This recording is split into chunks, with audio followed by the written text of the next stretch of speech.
Alright, finally got everything all installed. I think it looks pretty good.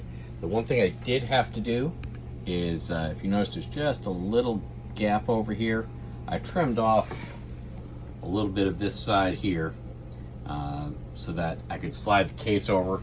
So these two just kiss. They just barely touch. So nice and clean still.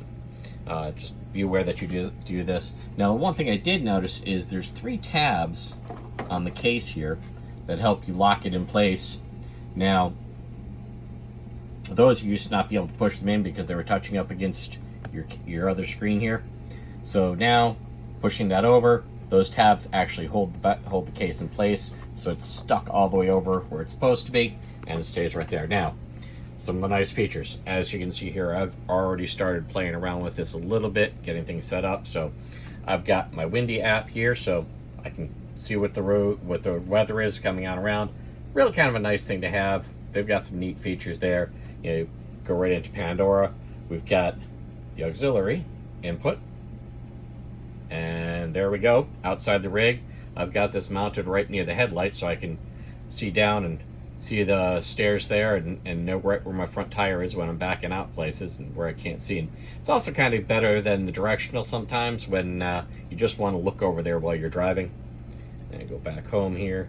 The other nice feature they have is, if you notice, I've got these other 2 cameras here. If we pop this on, there we go.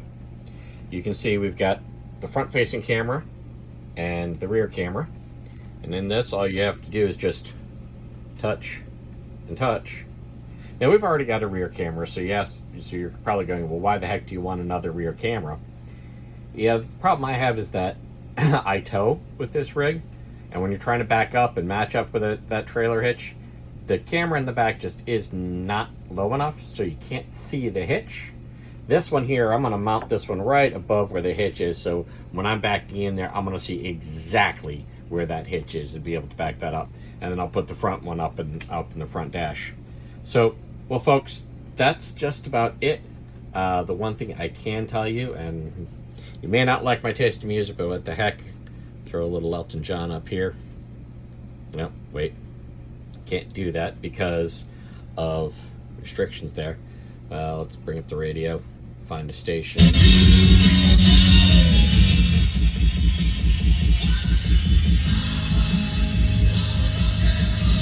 The volume out of this and the clarity is incredible. You really can't tell through the distortion of the sound on here, but it actually is much more powerful, much louder, much clearer. Fantastic. So this is the Atoto S8 Ultra. It's the new Gen 3 that they just came out with the 9-inch screen.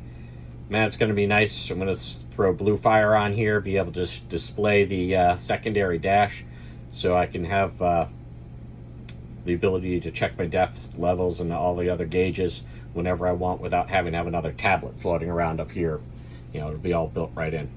All right, thanks everyone. If you have any questions, please feel free to PM, and I will see what I can do to help you out.